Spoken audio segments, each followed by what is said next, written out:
everybody, I'm Alan. And I'm Jeff. We're Dads Playing Games. And we are excited to be starting our channel here with the game of Frostgrave. So Frostgrave is a miniature skirmish game written by Joseph A. McCullough, published in 2015 by Osprey Games. For the entirety of these videos, we will be playing the games with various toy building bricks and minifigures instead of the usual hobby terrain and miniatures. So we are going to be releasing videos on gameplay, on setting up and building the terrain, on how we came up with the different war bands that we have. We're going to be doing reviews of other games, opinion pieces, playing other games, and in this video, though, we're going to be going over some of the rules that we're going to be using for Frostgrave, some of the house rules that we've set up, restrictions that we've put on ourselves to make the game more dynamic and more fun for you as the viewer and us as players. We also want to create more variety in gameplay and in the narrative aspect of the game. So with Frostgrave, this is the core rulebook here, but there's a number of different books in the Frostgrave line. But to start, we'll be mainly using the core rulebook. The one exception to this is we'll be using the experience chart that's located in the Maze of Malcor expansion book. The Maze of Malcor experience chart, it encourages more spellcasting and treasure seeking. Those are two things that we thought would really set Frostgrave apart from other skirmish war games. The core book experience chart really encourages just annihilating your opponent's warband. And the core book also has a few optional rules. We like some of them we just decided not to use. We do like the critical hits option that is in the core rulebook. We like just the randomness. If you roll a d20 and maybe you've got your little weakling and they're up against a big armored knight and you just happen to get lucky and you roll a 20 and smash the opponent.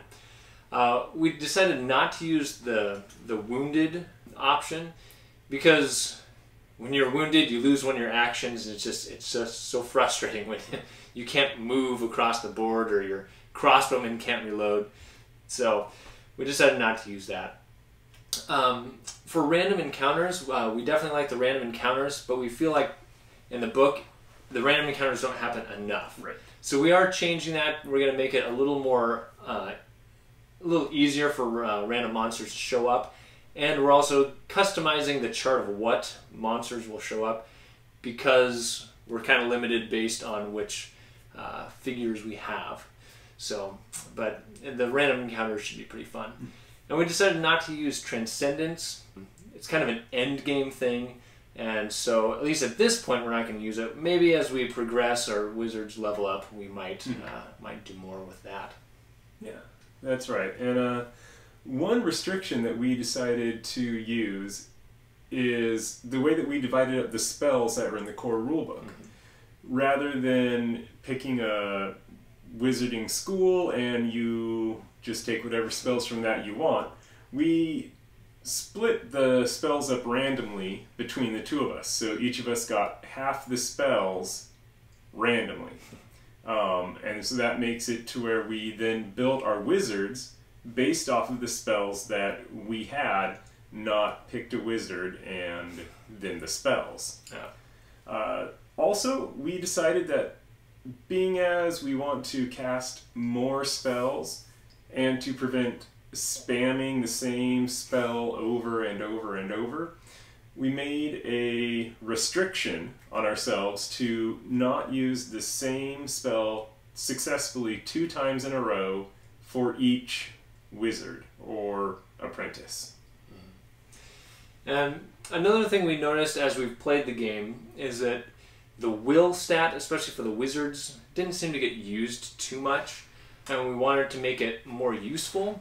Another thing we noticed is that the out-of-game spells, there's lots of out-of-game spells, and as you learn more of them, it almost seemed like you could just cast any of them you wanted, which I guess you can according to the rule books. But we felt it kind of eliminated some decision points. Right. So to remedy both of these issues, we decided that each spellcaster can only attempt to cast a number of out-of-game spells equal to their will stat. And this should reduce the number of out-of-game spells and create some fun decision-making. Another out-of-game aspect to Frostgrave is after the battle, after your time in the city, you can go and purchase magical things. And one thing that we wanted to do was to make that a little bit more random. We figured that with how hard it is to find magical things in Frostgrave because of battling wizards and monsters, having to pick up and haul the treasures out, random rolls to make it a failure, we should limit and randomize what the shopkeepers have managed to acquire as well. It didn't really make sense to us that our wizards would be going into the city to fight when there is all the good stuff back in the magic shops. So we're going to make some rolls to randomly determine what is available in the shops. So with these different restrictions and house rules, I think that it should create some pretty good variety in our gameplay, and just allow us to see some of the different things that this game has to offer. Yeah, that's right. One thing that is different, and you may have noticed, in Frostgrave you can use any miniatures you want. The book says use whatever. We have decided to use minifigures and bricks, so Lego, Mega Block, any of those brands. Standard Lego minifigures are larger than the standard fantasy miniature.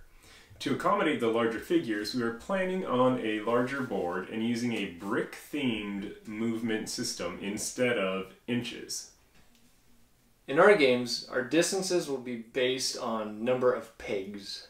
So a move of 1 will equal 4 pegs, which is slightly smaller than 1 inch.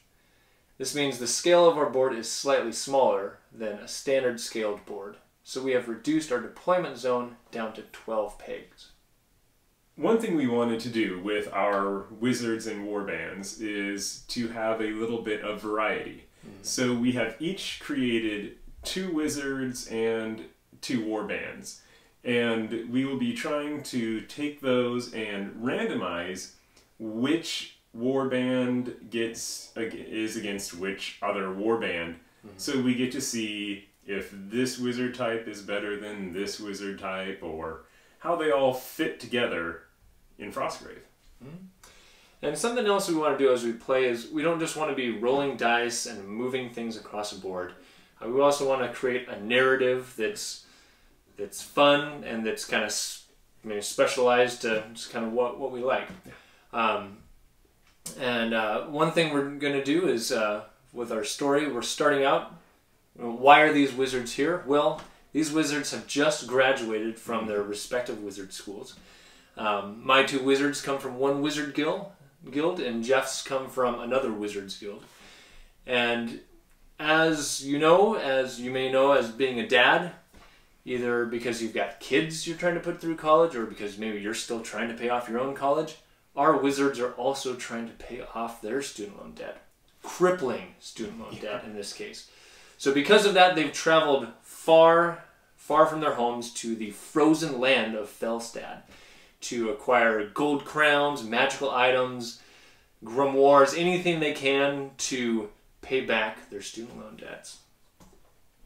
And as in real life, the adventure for these wizards doesn't end until they are either out of debt or dead. That is true. So please join us as we watch their fates unfold in Frostgrave.